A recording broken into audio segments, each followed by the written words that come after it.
APSSB CHSL 2025 का finally notification आ गया है, बहुत टाइम से हमें उसका इंतजार था। तो आपका जो एग्जामिनेशन की डेट है सर उसमें कोई चेंज नहीं आया है, 31 अगस्त 2025 को ही एग्जामिनेशन होने वाला है। उसके अलावा कुछ इंपॉर्टेंट डेट्स हैं उसको देख लीजिए, डिटेल में थोड़ा सा नोटिफिकेशन की हम बात करेंगे। कोई भी दिक्कत होने से, कोई भी डाउट होने से कमेंट सेक्शन में आप डाउट अपना छोड़ सकते हैं। Our team will try our best to reply as soon as possible. ठीक है सर, तो सबसे इंपॉर्टेंट होता है सर कब फॉर्म स्टार्ट हो रहा है। तो सर 1 जुलाई ओपनिंग डेट है फॉर्म की और 21 जुलाई क्लोजिंग डेट है एप्लीकेशन फॉर्म की। तो 1 जुलाई से लेकर 21 जुलाई तक आपको फॉर्म फिलअप करना है। अब लेकिन इसका मतलब ये नहीं 21 जुलाई तक का वेट करेंगे, 21 जुलाई को ही फिल करेंगे, उससे पहले फिल करने रखना है, ताकि लास्ट में क्या होता है कई बार वेबसाइट पे लोड बढ़ जाता है, कई लोग लास्ट में अप्लाई करते हैं, तो आपको वो नहीं करना है। उसके बाद दो पोस्ट हैं, पोस्ट कोड 8/25 एंड 11/25, इसकी भी हम बात करेंगे। ये दो पोस्ट के लिए एक एडिशनल स्किल टेस्ट भी होगा। जब वो स्टेज 1 क्वालिफाई करेंगे रिटन एग्जाम, तो उसके बाद उनका एक स्किल टेस्ट भी होगा। तो ये हो गई सर आपका ब्रीफ इंट्रोडक्शन। बाकी ये सर आपका टोटल पोस्ट है, टोटल वैकेंसीज आपका 76 है। जैसे एक 8/25 जिसमें स्किल टेस्ट है वो है डेटा एंट्री ऑपरेटर, और उसके बाद 11/25 LDC। तो डेटा एंट्री ऑपरेटर और LDC के लिए अगर आप अप्लाई कर रहे हैं तो ही आपको स्किल टेस्ट देना है, बाकी किसी पोस्ट के लिए स्किल टेस्ट नहीं है, उसमें डायरेक्ट रिटन एग्जाम होगा, उसी के बाद फाइनल हो जाएगा। ठीक है, तो रिटन एग्जाम 31 अगस्त है। उसके बाद जो डेटा एंट्री ऑपरेटर और LDC के लिए अप्लाई कर रहे हैं उनका आपका जो स्किल टेस्ट है वो 20 सितंबर को होगा। ओवरऑल वैकेंसीज की बात करें तो सर 76 वैकेंसीज आपका देखने को मिल रही हैं। बाकी जितने भी पोस्ट है उनका जो भी एजुकेशन क्वालिफिकेशन है, जैसे एग्रीकल्चर फील्ड असिस्टेंट के लिए क्या चाहिए सर, क्लास 12 पास चाहिए साइंस बैकग्राउंड से। डेटा एंट्री ऑपरेटर के लिए क्लास 12 पास चाहिए, प्लस ये स्किल टेस्ट की क्वालिफिकेशन है कि टाइपिंग स्पीड टेस्ट होगा आपका। इसकी हम आगे बात करेंगे स्किल टेस्ट में क्या क्या चीजें होंगी। फिर फिशरी डेमोन्स्ट्रेटर के लिए 12th में साइंस चाहिए, साइंस बैकग्राउंड वाले के लिए वैकेंसी ज्यादा दिख रही है इस बार। LDC के लिए सर आपका सिंपल क्लास 12 पास चाहिए।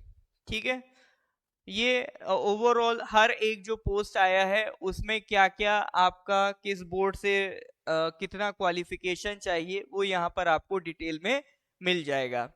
उसके बाद सर एक इंपॉर्टेंट आता है फी कितना है। तो APST के लिए 150 फी है, जनरल कैंडिडेट के लिए 200 फी है। पर्सन्स विद डिसेबिलिटीज के लिए कोई फी यहाँ पर देखने को नहीं मिलेगा आपको। नेक्स्ट आते हैं सर एग्जामिनेशन का स्कीम। ये इंपॉर्टेंट है सर, अल्टीमेटली यही करना है। तो एग्जामिनेशन में सर जो रिटन एग्जाम होता है, रिटन एग्जाम आपका स्टेज 1 है। तो आप किसी भी पोस्ट के लिए अप्लाई करेंगे CHSL में, रिटन एग्जाम तो सर आपको देना ही पड़ेगा। रिटन एग्जाम में क्या होगा, 4 सब्जेक्ट हैं। जनरल अवेयरनेस वही GK को कह रहे हैं सर, रीजनिंग वाला पार्ट, अरिथमेटिक न्यूमेरिकल एबिलिटी मतलब मैथ्स की बात हो रही है, फिर चौथा आपका इंग्लिश। ऑब्जेक्टिव टाइप पेपर होगा, हर एक सब्जेक्ट में 25 क्वेश्चंस होने वाले हैं। टोटल 100 क्वेश्चंस होंगे, हर क्वेश्चन का 2 मार्क्स का होगा। तो टोटल आपका ये जो रिटर्न पेपर होगा 200 मार्क्स का होगा। और सबसे इंपॉर्टेंट, यहाँ कोई निगेटिव मार्किंग नहीं है, आगे नोटिफिकेशन में लिखा है, मैं दिखा भी दूंगा। ये बड़ा कंफ्यूजन रहता है, इसमें कोई भी निगेटिव मार्किंग आपको देखने को नहीं मिलेगी। प्लस ये जो आपका 4 सब्जेक्ट्स है उनका जो सिलेबस है वो भी नोटिफिकेशन में मेंशन है, ये सेम ही रहता है लगभग आपका हर एग्जाम में। तो ये सारे सब्जेक्ट्स का सिलेबस है, आप देख सकते हैं चारों सब्जेक्ट का। प्लस इंपॉर्टेंट बात क्या है, हर एक सेक्शन में मिनिमम 33% आने चाहिए। ठीक है, भले ही आप मतलब मैक्सिमम स्कोर कर लें, हाईएस्ट स्कोर कर लें, लेकिन ऐसा नहीं होना चाहिए किसी एक सब्जेक्ट में 4 में से किसी एक सब्जेक्ट में आपका 33% से कम हो। तो हर एक सब्जेक्ट में मैंडेटरी कितना है सर, 33% होना ही चाहिए।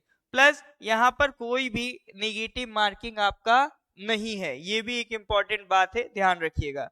बाकी स्किल टेस्ट किसके लिए है? पोस्ट कोड 8/25 एंड 11/25, यानी जो डेटा एंट्री ऑपरेटर एंड आपका जो एलडीसी है उन्हीं के लिए सिर्फ आपका स्किल टेस्ट है। स्किल टेस्ट में सर आपका क्या क्या होगा? स्किल टेस्ट वही जो लास्ट टाइम जैसा था वैसा ही होगा। जो हमारे एस्पिरेंट्स होंगे जो भी जब क्वालिफाई करेंगे तो हम अपने पुराने एस्पिरेंट से उनको कनेक्ट भी करवा देते हैं जो सिलेक्ट हो चुके हैं, ताकि वो उनको गाइड कर पाए कि स्किल टेस्ट में क्या क्या चीजें रहती हैं। तो स्किल टेस्ट की अगर बेसिक बात करें तो 35 वर्ड्स पर मिनट का टाइपिंग स्पीड टेस्ट होता है कंप्यूटर पे, दैट करेस्पॉन्ड्स टू 10,500 की डिप्रेशन पर आवर। ठीक है, तो जो लोग स्टेज 1 क्वालिफाई करेंगे will be allowed to appear for stage 2 skill test. Skill test का कोई मेरिट नहीं होगा, स्किल टेस्ट का फाइनल में मार्क्स नहीं जुड़ेगा, स्किल टेस्ट बस एक क्वालिफाइंग होगा, एक पेपर होगा, आपने क्वालिफाइंग कर लिया, बात खत्म। ठीक है, तो इसका कोई मेरिट में रोल नहीं रहेगा, तो ये बस आपको क्वालिफाई करना है। बाकी अप्लाई करने के लिए सर वेबसाइट है apssb.nic.in, उस पे जाके आप अप्लाई कर सकते हैं। और यहाँ पर सर पूरी डॉक्यूमेंट्स की लिस्ट भी दी गई है कि क्या क्या डॉक्यूमेंट्स चाहिए। साइंड एक पेपर करके रखना है, ब्लैक इंक से ही पेपर पे साइन करेंगे, रीसेंट पासपोर्ट फोटो साइज। फिर उसके बाद आपका पर्सन्स विद डिसेबिलिटीज के लिए डिटेल मेंशन की गई है, उनके लिए क्या क्या प्रोविजंस किए गए हैं वो सब आपको डिटेल में यहाँ पर मिल जाएंगे। फिर जब डॉक्यूमेंट वेरिफिकेशन होगा तो डॉक्यूमेंट वेरिफिकेशन में आपको क्या क्या डॉक्यूमेंट्स लेने जाने हैं ये सारा डिटेल आपको यहाँ पर मेंशन्ड है, जो हर नोटिफिकेशन में एपीएसएसबी का एग्जाम का आता है, इसी तरह से इसी पैटर्न में आपको मिलता रहता है। सीजीएल का भी आया था, वो भी सेम इसी पैटर्न पे आपको देखने को मिलेगा।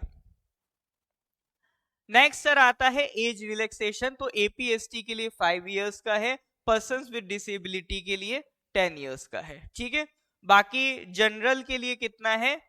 18 इयर्स से लेकर 35 इयर्स तक, not more than 35 years, 35 years होना चाहिए। फिर एक्स सर्विसमैन के लिए अलग क्राइटेरिया है। ये आपके सेंटर्स ऑफ एग्जामिनेशन है, आलो, बोमडिला, चांगलांग, आईसीआर, खोंसा, नामसाई, पापम पारे एंड पासीघाट, ये आपके एग्जामिनेशन के सेंटर्स हैं, और सेप्पा, तवांग, तेजू 0।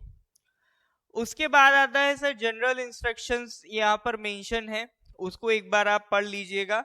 बाकी जो इंपॉर्टेंट चीजें थी, कितनी पोस्ट हैं, उसके अलावा आपका एग्जामिनेशन का सिलेबस क्या क्या है, कौन कौन से सब्जेक्ट्स आ रहे हैं, स्किल टेस्ट किन किन पोस्ट के लिए है, तो जो की पॉइंट्स हैं आपका, वो सारी बातें मैंने आपसे कर ली हैं। इसके बाद भी अगर आपका कोई डाउट रह जाता है तो कमेंट सेक्शन में उसको छोड़ सकते हैं, we will try to respond as soon as possible. बाकी आपकी प्रिपरेशन को सर ध्यान में रखते हुए north east PSC, APSSB, CHSL और आगे आने वाले सीएसएल के लिए भी एक नए फ्रेश बैचेस लॉन्च कर रहा है। मोस्ट अफोर्डेबल बैचेस हैं सर। ऑफलाइन में हमारा पर सब्जेक्ट का जो प्राइस है वो 4000 रुपी है, तो आप ज्वाइन कर सकते हैं ऑफलाइन में ईटानगर, नाहरलगुन, निर्जुली। उसके अलावा ऑनलाइन में भी हमारे बैचेस अवेलेबल हैं, तो आप ज्वाइन कर सकते हैं sir north east PSC family, जिसका ऑलरेडी ट्रैक रिकॉर्ड है 400 प्लस सिलेक्शंस का इन एपीएसएसबी 2023-2024। लास्ट 2 ईयर से कंसिस्टेंट सिलेक्शंस हमारे आ रहे हैं। लास्ट ईयर भी हमारे सीएचएसएल में सिलेक्शन थे, सीएसएल, सीजीएल, उसके पिछली साल भी थे, तो ये कंसिस्टेंट हमारे सिलेक्शंस चलते आ रहे हैं। अगर आप इंटरेस्टेड हैं north east PSC family join करने में तो गिवन कॉन्टेक्ट नंबर पे आप कॉल या व्हाट्सएप कर सकते हैं, हमारी टीम आपको आगे कोर्स के रिगार्डिंग गाइड कर देगी। बाकी नोटिफिकेशन अब चूंकि आ गया है तो ऑफिशियल तरीके से भी प्रिपरेशन, जो कई लोग ऐसे थे कि नहीं नोटिफिकेशन आएगा तभी स्टार्ट करेंगे, तो भाई अब जग जाओ आप, अब टाइम कम है। मैंने पहले भी कहा था नोटिफिकेशन डिले हो सकता है, एग्जाम लगभग टाइम पे ही होगा, तो ये नहीं है कि वो ये सोचेंगे चलो नोटिफिकेशन डिले किया है तो हम एग्जाम डिले कर दें, नहीं, ऐसा नहीं होगा। आपको प्रिपरेशन करनी है तो अभी स्टार्ट करनी है, वेट नहीं करना है कि 2 महीने बाद है एग्जाम तो 15 दिन पहले कर लेंगे। जितना आप डिले करेंगे उतना ही आप अपना लॉस करेंगे, तो make sure as soon as possible अपनी प्रिपरेशन गियर अप कर लें। बाकी आपने अगर सीजीएल के लिए प्रिपेयर कर रखा है तो ये टाइम आपका है रिवीजन का, थॉरो रिवीजन करना, ताकि सारे टॉपिक्स आपके मजबूती से बने रहें। तो इसी तरह की और भी जो डिटेल्स आती रहेंगी उसके लिए हम आपको अपडेट करते रहेंगे। Please subscribe north east PSC. We will meet in the next video. इसी तरह के टॉपिक्स में हम आपसे बात करते रहेंगे। Thank you very much.